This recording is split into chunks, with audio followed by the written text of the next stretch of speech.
Welcome to Fraud Free Friday, which is produced by AARP Fraud Watch volunteers here in North Carolina. I'm David Kirkman, a Fraud Watch volunteer from Chatham County, North Carolina. I'm a former prosecutor in the North Carolina Attorney General's office who specialized in senior scams. Now, today's program is very timely. It's about holiday scams. But before we turn things over to our very special guests, there are a few announcements I'd like to make. The AARP Winter Scam Jam is now available online, and this provides tips and advice from the Attorney General, Secretary of State Marshal, and Fraud Watch volunteers from across the state of North Carolina that will help you to recognize and avoid holiday and winter weather scams. You can watch this anytime on Facebook at facebook.com/AARPNC. That's all one word, AARPNC. Or on YouTube at youtube.com, AARP North Carolina 1, numeral 1. That's all one word as well. If you have any questions for today's program guests, just please type them into the chat feature and we will get to them. And our presenter today is Randy Eastanovicius. I had practiced your name, Randy, so much this morning. I knew I would get it wrong. So it was very close. So it is Eastanovicius, and it's a tough one. Thank you. I'm so embarrassed. It's better than the technical problems we had last month, but still. And Randy is from the AARP National Office. She's the program manager for the AARP Fraud Watch Network and the Fraud Watch Victim Support Helpline, which we're all familiar with. In that role, she assists fraud victims on the road to recovery and oversees the onboarding and training of over 140 volunteers there in the call center. She delivers training and outreach to vulnerable groups and leads program development initiatives for AARP. Randy holds an MBA from Florida Gulf Coast University and a Bachelor's of Business Administration degree from Stetson University. Her professional credentials include being an enrolled agent and certified fraud examiner.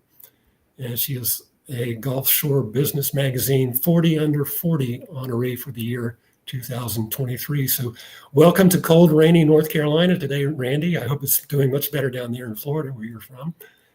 Yes, hello from your neighbor in the south. We are sunshiny and no rain, although we could use a little rain. We've been in a drought. So if you could send some moisture this way, that would be great. But thank you so much for the warm introduction.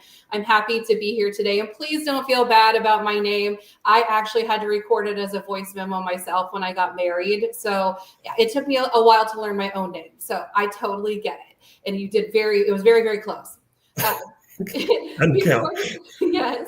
Before we get into the holiday scam information, I just want to recap what we're seeing on the helpline overall so far this year. So this would be from January 1st of this year until November 19th when I pulled this data. So I'm just going to briefly go over the top 10 scams. And if we receive any questions regarding what kind of scams would fall into those categories, we can certainly cover that as well. But the top one is still identity theft. This has been happening year over year. It hasn't really shifted out of our top 10 scams, followed by imposter business, online dating, tech support, unauthorized money withdrawals, prizes, sweepstakes, and lotteries, imposter government, fraudulent sales, investment fraud, and phishing. So that's our top 10. But as you know, there are so many different ways that scams can be categorized, and a lot of them will fall into multiple categories. So that is the recap so far of what we have in 2025. But getting into some specifics for the holidays, what we really want to watch out for is unsolicited texts and emails about deliveries, tolls, or payments. Maybe you're expecting a package, and so the timing matches up regarding when you're supposed to get a package and that phishing text or smishing text rather. So maybe it says your package is being held because it didn't have enough postage, or we have the wrong delivery address. So when you get those kind of texts, we really want to just take that active pause and think about it. Yes, the timing might be right, but how are they contacting you? Would you have gotten a text message? Does it match the way you received your other alerts? If you got an order confirmation in your email, certainly it probably has a tracking number on it already. So don't click on those links in the text. Find another way to verify if it is who they say they are. You can call the delivery person themselves. So whether it's FedEx, UPS, Amazon, USPS, call them directly and see if this is valid. I also like to look for key characteristics. If it doesn't have my name in it, or it doesn't have an address of where it's going to, or it doesn't have anything specific about the business that's trying to mail it to me, it raises a lot of red flags in my mind about, is this really who they say they are? So just take that active pause. And, it can be helpful to run it past a friend or family member, because sometimes saying it out loud just gives all the indications of, you know what, now that I said it, I realize that it's probably a scam. And then two, we also have our AARP Fraud Watch Network helpline that can help you decipher some of these texts and give guidance as well. I'll repeat the number at the end of the show, but it's 877-908-3360. It is open to anyone regardless of age, and you do not have to be a member to utilize this line. So it's a great one to save. I always joke, we always think that we're never going to need numbers, but it's always good to have it. They always say when you become a parent to add the poison control number into your phone, but it's great to also add the Fraud Watch Network number into your phone just in case you need it. That way you're not struggling to find it in your time of need. Another helpful hint is there are a lot of people that are out there preying on our generosity during the holidays. So maybe they reach out to you saying that they're collecting money or gift cards for specific charities. And while there are a lot of reasons people might be collecting gift cards, for example, my daughter's school had previously collected gift cards for the military for when they were traveling through airports to use at food courts. But of course, it was through my school in person, and so we knew that it was legitimate. So you just want to do a little extra vetting. So if you receive an email claiming to be whoever, hover over that link, make sure it's really from a contact that you recognize. And also you can do some research at the irs.gov website. They do have a charity, it's really a tax exempt finder, but it helps you realize which ones are registered charities, or you can utilize charitynavigator.org as another backup to try to see if it's a legitimate cause to donate to. Another key reminder is I recommend using credit cards, not debit cards, not gift cards, not peer-to-peer payments when shopping online for better fraud protections. Credit cards have a great dispute process for if something turns out to be fraudulent, but the other methods are very tricky to get your money back should you become the victim of a scam. I also recommend that you monitor your accounts regularly. So if you see a charge and it was not you, make sure it wasn't your spouse shopping and forgot to tell you, of course. They might be trying to shop for you for the holidays and you just didn't know about it. But if it is fraud, then make sure you report it as quickly as possible to your credit card issuer using the number on the back of a credit card or your debit card, just to make sure you're not getting an incorrect number for your bank as well. Lastly, I recommend that you know your options for package deliveries. It's very tough to get packages during the window that they say, and the window will just change anyway. So I could just see someone taking off of work to make sure that they're there to get their very special gift for someone. And of course, it gets rescheduled to the next day after waiting all day. So there are some other options. One is if you really need to make sure it gets to you, require a signature. Then even if it doesn't arrive during your window, you can make sure that you at least sign for it the next day it comes. They will try again or tell you somewhere else that you can pick it up. They also offer package lockers now for a lot of different companies. So instead of having it delivered to your home, you can pick it up from a locker with a code that they give you. And another idea is to enlist help from your neighbors if they are maybe home more often than you are, or even having it delivered to your office if that's where you are during the day and your office allows it. So it's interesting because 92% of respondents to a survey we got recently mentioned that legislature should be stepping up to help us more. But I want to put us on the forefront of protecting ourselves because it will take time for some of those laws to keep up. So those are the initial helpful hints that I have. But But I'd also like to take a minute to speak on gift card scams. I get a lot of questions on gift card scams, and I know they're still a very popular gift at the holidays. But I must say, gift cards are for gifts, not payments. I know this sounds intuitive, but sometimes these criminals are very convincing, and they may say that they're your utility company and you didn't pay your bill and they're going to shut off everything and it's too late to pay with your credit card or debit card, so now they need a gift card. When you're rushing for the holidays, or maybe you're trying to catch a flight, or you're working a lot extra because there's other things going on, you might not have that foresight at that moment to make sure that you don't send that gift card. So just remember, gift cards are for gifts, not for payments. Also, I get a lot of questions about gift card draining. So this is when someone tampers with the gift card before you even purchase it. So you may notice that on the gift card shelves at the store that the cardboard has been bent or there's something scratched off of it. That would be a good indication that your gift card has been drained and could have been tampered with.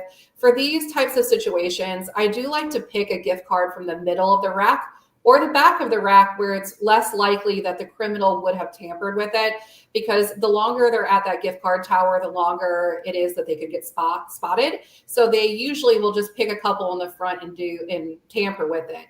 Now, when you go to check out, if the gift card's been tampered with, they are using AI systems to drain that card the second the money's put on it.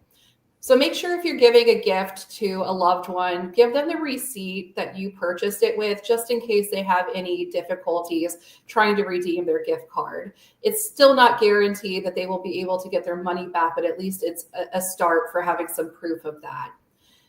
As I mentioned in the holiday tips, there are scams popping up about fraudulent charities. Gift cards might be requested for charities or your church, or maybe it's someone impersonating your friend or family member. Think about it before you do that, especially if it's an employer. We've heard some scams on the helpline about employment scams for charities, where someone is reached out to by someone who is supposedly their boss, and they make it sound pretty convincing. Maybe they even hack the email address of the boss, and they're asked to order the gift cards for the entire company. And they order these cards, they ship them to the address that they're told to ship it to, and then unfortunately the money is gone, and they're probably in a lot of trouble with their employer for accidentally doing that. Wrapping up before we get into questions that anyone might have, we have some resources that I would love to share. We have a whole website about holiday scams right now, which is aarp.org/holidayscams2025. We also have our AARP Fraud Watch Network helpline, which I had mentioned earlier, but it is 877-908-3360. I'll take a pause here so that we can write down the Holiday Scams website and the phone number before moving on. Thank you for putting up our helpline number. Again, this is open for anyone, regardless of age and regardless if they're a member. Our helpline takes calls from Monday through Friday, 8 a.m. to 8 p.m. Eastern time, so feel free to call during those hours. If you unfortunately become the victim of a scam, especially if it's online, I recommend reporting it to the FBI Internet Crime Complaint Center, which is ic3.gov. So I as in internet, C as in crime, the number 3.gov. And you can also report it to the Federal Trade Commission, which is ftc.gov. David, do you know if we have any questions? I'm not seeing any right now, but I've got a few questions. Sure. I understand that AARP has done some research recently on holiday gift scams. Is there anything you can tell us about that? Yes, I'd be happy to. And what's crazy is the statistics were a little bit startling. We found out that almost 9 in 10 consumers who took our survey experienced one scam this year. So that's pretty crazy. That's almost 90% of us have some sort of consumer scam. In addition, 1/3 of those people had purchased something online that resulted in a scam, which is a really large increase from prior years, which was really surprising to me. We've had 3 in 10 had had a package stolen from outside their house. Darn it, porch pirates. That's always fun when you're trying to get something, especially if it's a rare item. 1/3 were targeted by fraudulent charity donation requests. This doesn't mean that they provided money to them, but it just they received an email or communication requesting it. More than half received a gift card that had a 0 balance, which if you're giving it as a gift is probably embarrassing. And I understand how frustrating that would be. So we want to keep on top of that as well. 2 in 5 users of peer-to-peer payment apps sent money to someone they didn't know. So I know payment apps are a convenient way to pay, but they really don't have any protections for anyone. And so they really should be used for sending money to your friends and families, or maybe paying your babysitter or someone else that you are doing business with, but you really know them, so that you're making sure that you're sending it to the right place. Would this be payment apps like Zelle and Venmo? Yes, absolutely. So in Cash App is another one of them as well. So, and I know it can be confusing since these payment apps are often listed. You know, if you have a banking app, the peer-to-peer app is sometimes listed in the banking app as well, but they are not protected by the FDIC. So they do not have the same provisions. And you want to be really careful when you're sending money that way as well, because if you accidentally type the person's name wrong, you know, maybe my name's Randy with an I, maybe they type it with a Y instead of the I, and it goes to someone else and that money's gone, and that person does not have any obligation to send it back to you.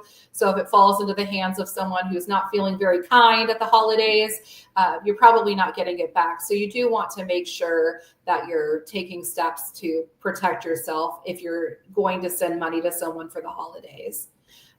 We do need a lot more education from the statistics that we have gotten.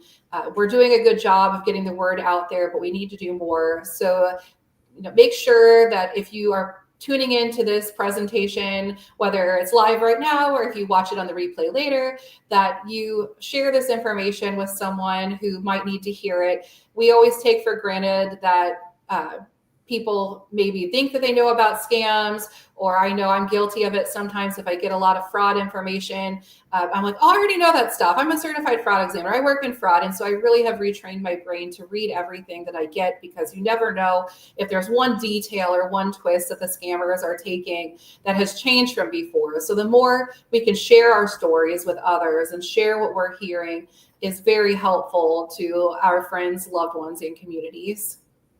Whenever I try to buy a gift card from the local grocery store or pharmacy, you know, for my nephew or my niece for Christmas or their birthday, I'm almost always stopped. Maybe it's because of my thinning gray hair, but I'm almost always stopped and told by the checkout cashier, you know, this could be a scam. Who are you sending it to? It seems to be that the word is getting out, at least to the business community. But I was also wondering, in the call center, what sort of horror stories are you hearing these days about, you know, these gift card scams? How much are people still losing? That's a great question. And I'm glad to hear that retailers are being trained. There are a lot of retailers who will not sell gift cards more than $500 to try to prevent scams. But we have victims who are so under the ether of the criminal spell that they are going to multiple locations to get multiple gift cards. So even though there are precautions in place, and I'm glad that the cashier asked, I know it is, you know, if you're buying for multiple family members, it can be frustrating to get asked that when it's really not a scam, but it is just another way that people are trying to help. On the helpline, I mean, man, we get calls where someone sent $30,000 worth of gift cards over the time frame of only a couple months. And so usually these are part of romance scams, or, you know, the beginning of a cryptocurrency scam where they start with gift cards and then they move over to cryptocurrency. So it's really devastating to hear, because as soon as the gift cards are sent, they're gone. You can't get the money back. It's very rare that, you know, a business or the gift card company is able to get the money back. Still, if this happens, I do recommend calling the number on the back of the gift card, because if they can flag certain areas and maybe do a heat map or a scam map of who's using this card and where, they might be able to eventually catch the person or at least deactivate for certain areas. But it's still just devastating to see someone put so much money into the gift cards, especially, if they're going to get something in return, maybe like they want a new car and all they have to do is pay for taxes with the gift cards. And then before they know it, they've lost track of how much they've sent and they've paid for a new car basically in gift cards and they don't have the car. So, or even too, I've seen it with, pet scams where someone wants to get a puppy for Christmas. And so they pay the person in gift cards because the person doesn't utilize peer-to-peer apps or gift card or credit cards, debit cards. They want gift cards to pay for this puppy. And so it is devastating to see that happen. So I'm very happy to hear that you were asked, even though it's frustrating, I'm sure. Well, I was also told by a convenience store clerk that the Bitcoin ATM in their store seemed to be used only by older people who turned out to be scam victims. And that, this one clerk I'm thinking of, she's told me about one woman coming in one day and trying to put $8,000 into the machine. And she said she just unplugged the machine. She just got so sick of it. But do you see this shift going over to the Bitcoin or cryptocurrency ATM amongst the people calling the helpline? We have gotten a lot of complaints about Bitcoin ATMs. They typically look just like a regular ATM, but they're not usually in regular ATM type spots. Like you're not finding them, at a drive-through at your bank. You're finding them in, gas stations and whatnot. And so it can be really scary because usually these scams are the result of someone impersonating law enforcement or saying, you've missed jury duty, there's a warrant out for your arrest, or they'll say your computer has been hacked, your banking account has been hacked, and we're with the Federal Trade Commission and we can keep your money safe. We're going to put it into a special locker. I need you to go, get all your money out of your bank so that we can keep it safe and put it in this account. So especially with the ATMs looking very similar to regular ATMs, if the person isn't aware of what crypto ATMs or Bitcoin ATMs are, they may be unaware that it's being used for a nefarious reason, and they might not know. Lots of ATMs have the signs on them, but when you're rushing and you think your whole life savings is going to be gone, you are probably not going to read the signs. So it's just one of those recognizing the red flags of what's being asked. And, it is sad because we've heard of, people putting hundreds of thousands of dollars into crypto ATMs and, that cashiers see the people getting tired and they'll bring a chair to sit in to put the money in the ATM. But then you also hear heartwarming stories where, the cashier is like, this doesn't seem right. And they call local law enforcement, and local law enforcement comes over and tries to talk to the victim and say, this is a scam. And sometimes the victims are still in disbelief, even with a police officer in a uniform telling them that this is indeed a scam. But it's one of the most devastating ways to lose money because it's usually a huge amount that's being asked for. They're not asking you to put $100 in a crypto ATM. They're talking about thousands of dollars. And once it's gone, again, it's usually gone. There are investigations that can be done, but of course, resources are limited and there's lots of cases. So you should always report, but it's not going to be a guarantee to get it back. Back when I was a young attorney, just starting out in consumer fraud, this time of year was the worst time of year for any kind of scam.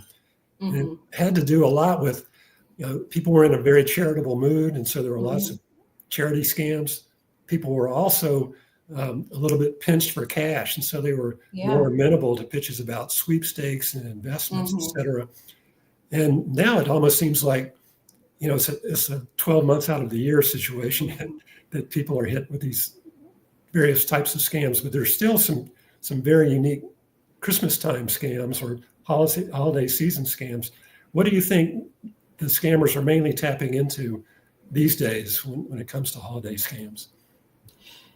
You're right. The scams are all year, 12 months out of the year, and they're really just looking for vulnerabilities. So in convenience. So for example, you used to have the publisher clearinghouse scams, and whenever they'd be doing a drawing, we get a bunch of calls on the helpline about scams related to that. So timing is everything with these scams.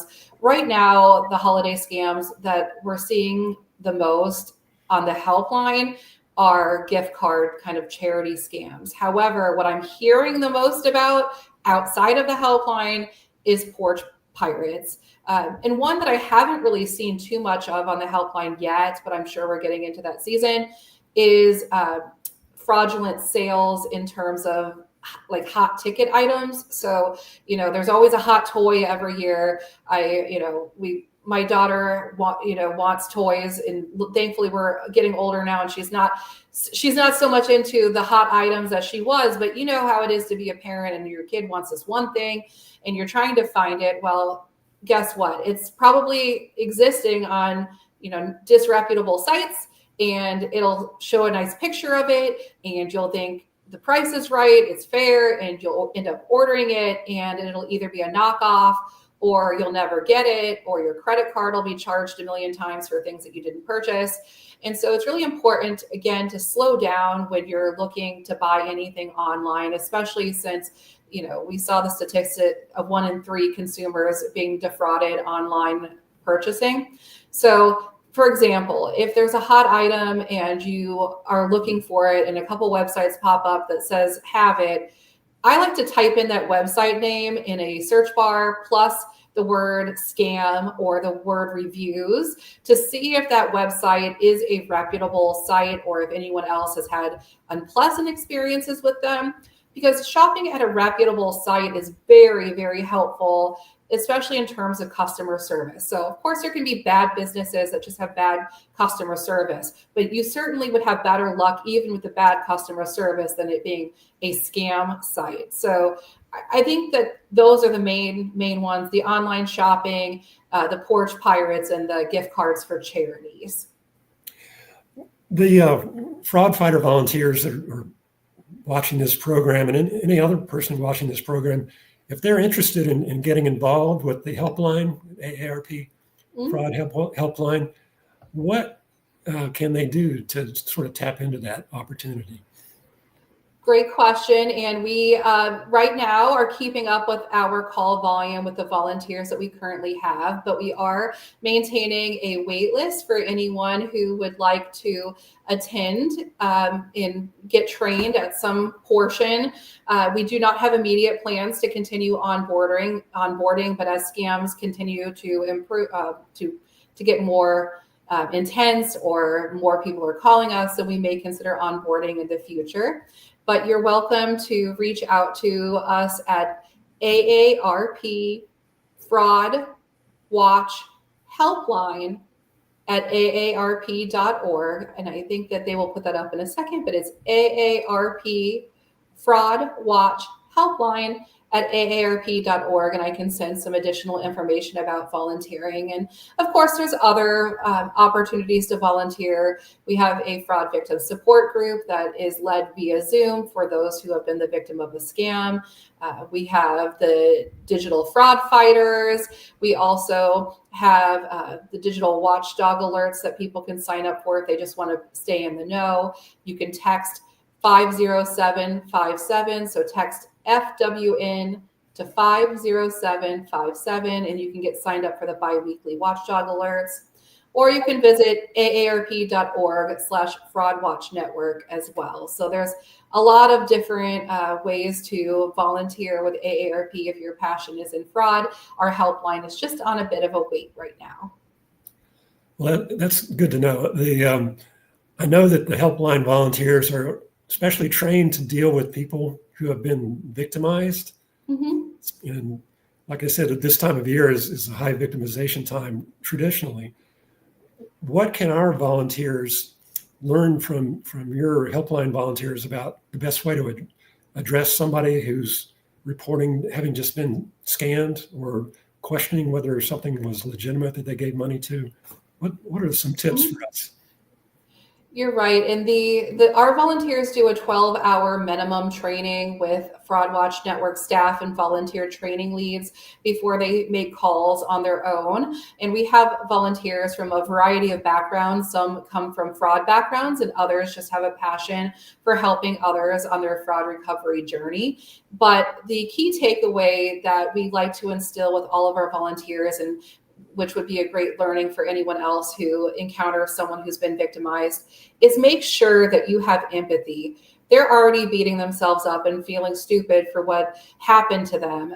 And they shouldn't be, because they are the victim. The criminal is the one who did something bad. But society sometimes, or loved ones who are frustrated, maybe if their loved one had all their savings taken from them, and maybe they're thinking, man, that was supposed to be my inheritance, or like, now, but we have to help my parents because they don't have money to pay their bills.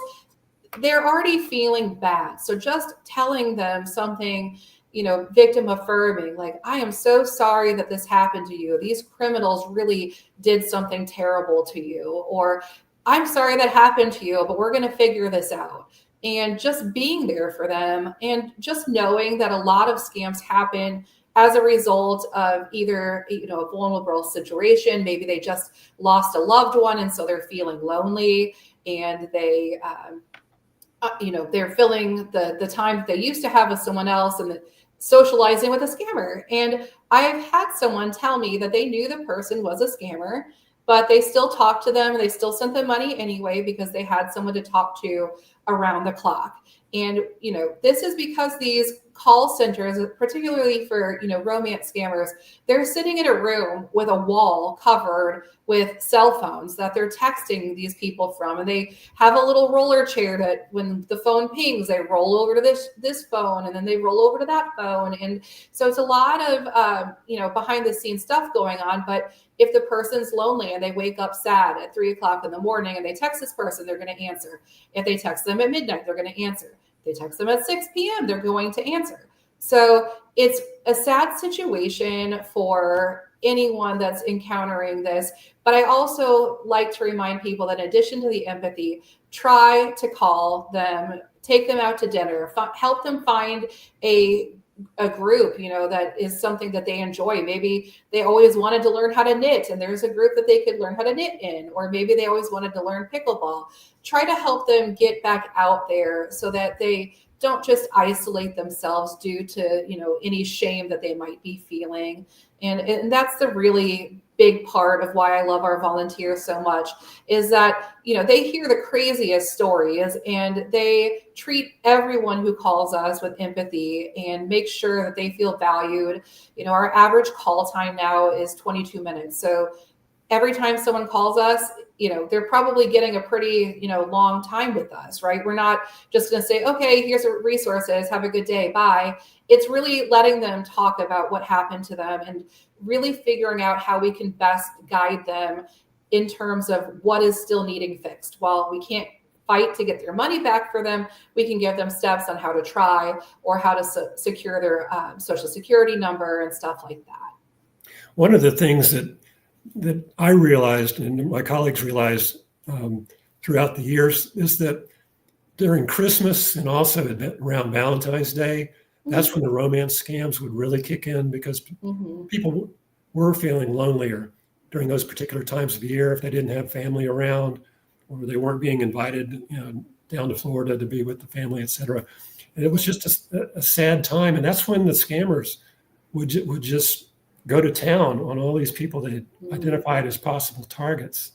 And when there seemed to be the most need for people like your helpline volunteers to sort of talk them down, to get them, out of the ether, as you referred to.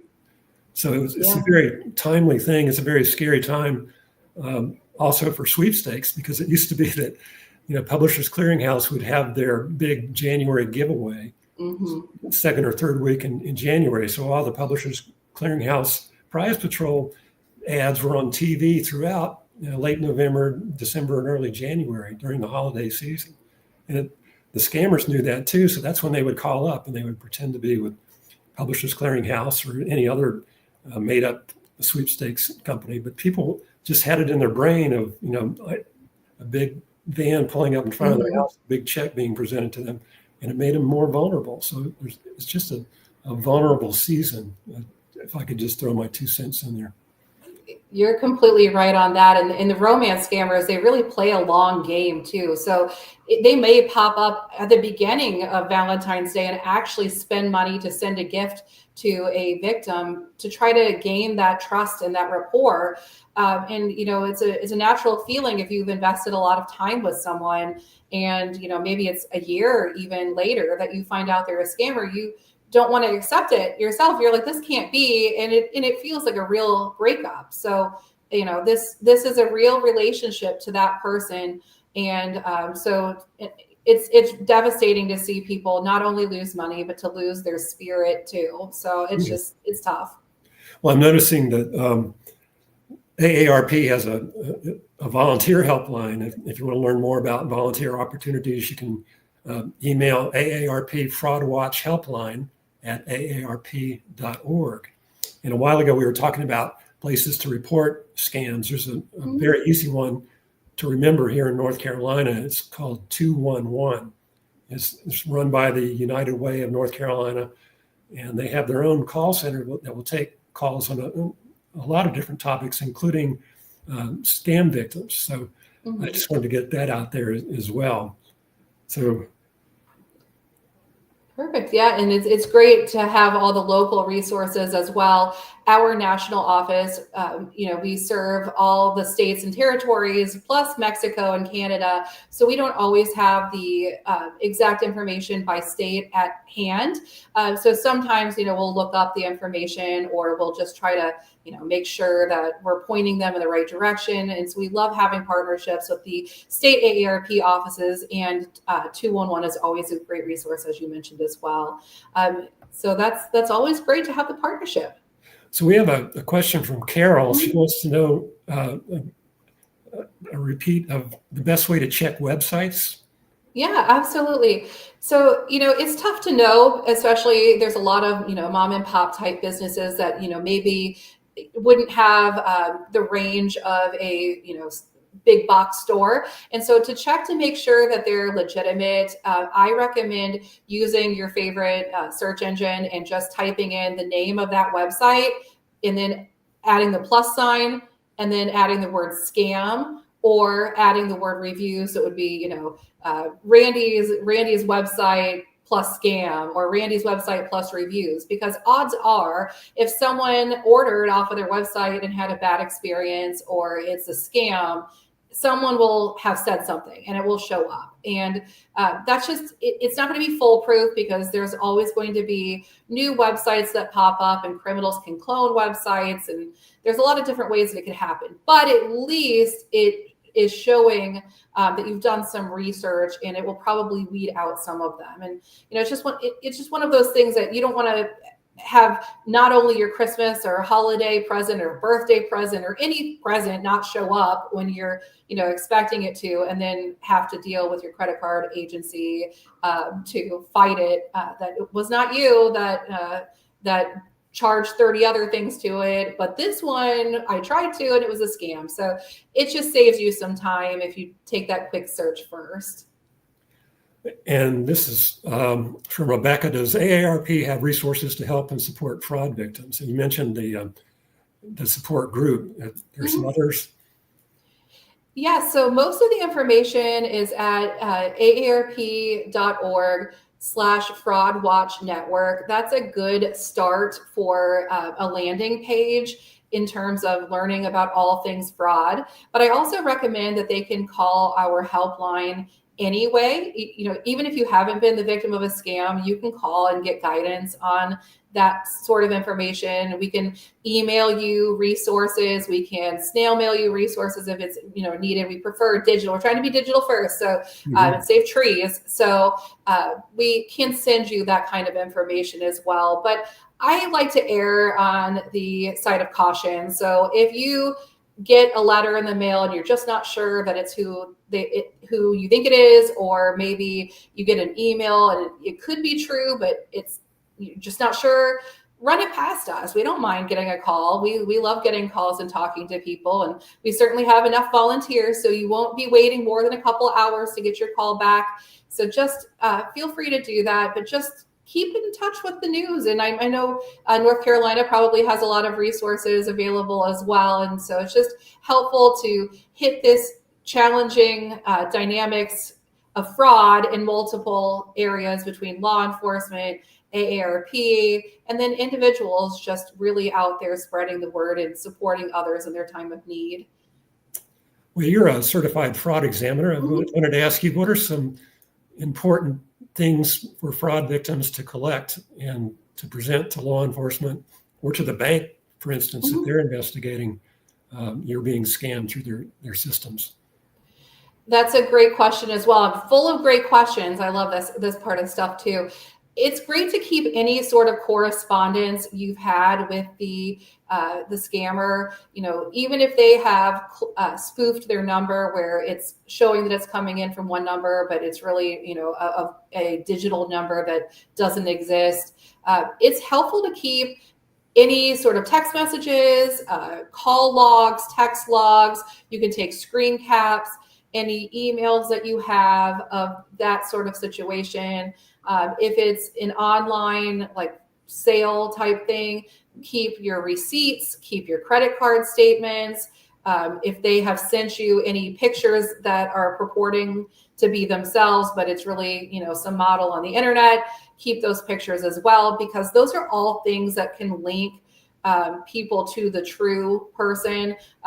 It's also, it's technical, but if you can get their IP address somehow, I won't get into how to do that portion, but if you do have their IP address, that can help with investigations as well. And, you know, on that note, if you are going down the route of talking to your non-emergency police about filing a report, they are obviously very busy and their job is to investigate crimes. So it's not always the case, but sometimes they may not have as much empathy for the victim at that time, simply because they are trying to get the facts. So what I like to tell people is, if you are the victim of a scam, go into your police department or ask for the non-emergency officer to come to you and say, I am the victim of a financial crime. So I'm the victim of a financial crime, and then just stop talking. Let them ask the questions at that point. Have your papers ready, print it out, make copies for yourself and for them. And just know that it's a long process and that they simply can't get to every single case. And some are outside of jurisdiction. So, you know, I still say do that, because if you have a police report, it's also more likely that your bank will be able to help you with the situation. Again, still not foolproof, but at least if you show that you filed a police report, it shows that you have taken steps to try to get this handled from your end. Well, Randy, I still can't do it. I admire the effort. This is all really good information. I just wanted to see if there's anybody else out there listening in today. If they have any questions, to please put them in the chat. If you got that on the system you're watching us on. And there's a question that just came up. Does AARP offer local presentations to people? And we do. And I bet, Dave, you probably know better about your North Carolina local presentations. I do presentations virtually. If I'm requested, I'm happy to do them. I don't mind doing them at all, but obviously I'm in Florida, so I can't really get physically to North Carolina. But Dave, do you have more information on presentations in your area? Yeah, if anybody is interested in having somebody, one of the local fraud fighters here in North Carolina, to do a presentation, we've got a lot of good people all trained up and raring to go. And just contact the state AARP office, tell them what you need, and we will try our best to get somebody out there to give a really good presentation on whichever type of scam you're concerned about. It can be scams in general, it could be IT scams, it could be informational scams involving theft of your identity. Whatever type of program you're interested in, if it has to do with fraud, we've got lots of good people. So anybody who's watching, out there who's not part of the Fraud Watch Network, please take advantage of this opportunity here in North Carolina. And I think both the national and the state AARP websites have some fabulous resources on all these different scams. And also the mailings, the publications that come out from the National AARP office, the bulletin and the magazine, always have lots of information on various types of scams that are out there or that are coming, or seasonal scams like the holiday scams we're talking about mainly today. So, and before we close, Randy, I just wanted to ask you if you had any more hot tips for us to protect ourselves here during the holidays. I do have one more kind of creative and unique thing that I like to suggest at the end that doesn't typically seem to come up in very many presentations. But with the rise of online criminals trying to access email accounts, for QR or not QR codes, for multi-factor authentication codes, I like to set up a email address specifically for online ordering, so that all of my emails for any account that I have to set up online is going just to that email address. And then I never share my personal email address with anyone other than friends and family, so that way, other than the platform that is hosting my email server, there's no other way for it to be disclosed, like if there was a data breach or something like that. So that's really helpful. And then also using that two-factor authentication is key. So if someone tries to, maybe they purchased your password on the dark web, and now they have your password. So they log into your mail account and they're able to get everything. Setting up that multi-factor or two-factor authenticator is just an extra step. It will send a code to your phone usually, and there's other ways that you can manage that. But the bad part is someone has your phone that also has your email address, and it also has your text number. If they get into your email and they try to reset your password and it sends it to your phone, they already have it. So just make sure that you also have a passcode on your phone, that you don't click any links that maybe could take over the service of your phone. But it sounds like a lot of scary stuff out there, so I don't want to end on a sour note. This is a cheerful time of year, and so if we just keep positive and look for these red flags, and we're going to be much better off. We just have to stay 2 steps ahead of the criminals at all times, since they have nothing but time on their hands to figure out new ways to scam. But I have confidence that we've got this. We've got the tools in our toolkit, and if you need more, you're always welcome to reach out to our helpline, and of course the North Carolina resources as well. Well, thank you so much, Randy. This has been wonderful. A lot of really good information. And so if I get a call or a text or an email from, say, Amazon, as I'm buying all these Christmas presents, and they're asking me for my password and my login, and to read off the number that just came on my telephone, what should I do? Hang up, delete the text, mark it as spam, do whatever you need to do, and then go to your actual Amazon account and see if there has in fact been an order or it's flagged. I mean, I had one time that my credit card rejected because it thought it was a fraud, and I went into my account and sure enough, it showed that it was rejected. And so I was able to fix it right in the account. I did not need to go anywhere. And while we're on that subject as well, there are a lot of companies that no longer maintain phone numbers for customer service. So please do not go online and search for a customer service number for the company. Always get the number or the way to chat for help from their webpage that is legitimate, because otherwise you don't know who you're getting. Yeah, I've noticed it's harder and harder to get a real customer service line anymore. It is. Even with an insurance company. It's maddening. Yep. It is. And a lot of it is chat based as well. And I'm never certain that I'm getting someone real versus, an AI bot. So it's one of those things that you want to be patient when you're dealing with that. And sometimes I just say representative over and over and over again and hope that it eventually bounce me to someone. And sometimes that works and sometimes it doesn't, but be the squeaky wheel. And if if you can go somewhere in person to try to get it accomplished. I know it's much more convenient when you're busy during the holidays to try to do things online, but if there is a physical store or a physical branch, that might be a better place to start, just for your safety and financial safety as well. Well, thank you, Randy, for being with us here today, and I hope you enjoy the sunshine down there in Florida. Thank you. I'll try to do a Mother Nature swap, so that you get the sunshine and I get some rain. And I don't think we're going to get snow down here, so can't hope for that. Thanks for hosting today, Dave, and thanks for having me. I hope it was a helpful program for everyone, and we're here if you need us. Great. And everybody, please join us again next month for the Fraud-Free Friday. And until then, please have a wonderful holiday and a happy new year. And thanks for joining us, and join us again next month. Bye-bye.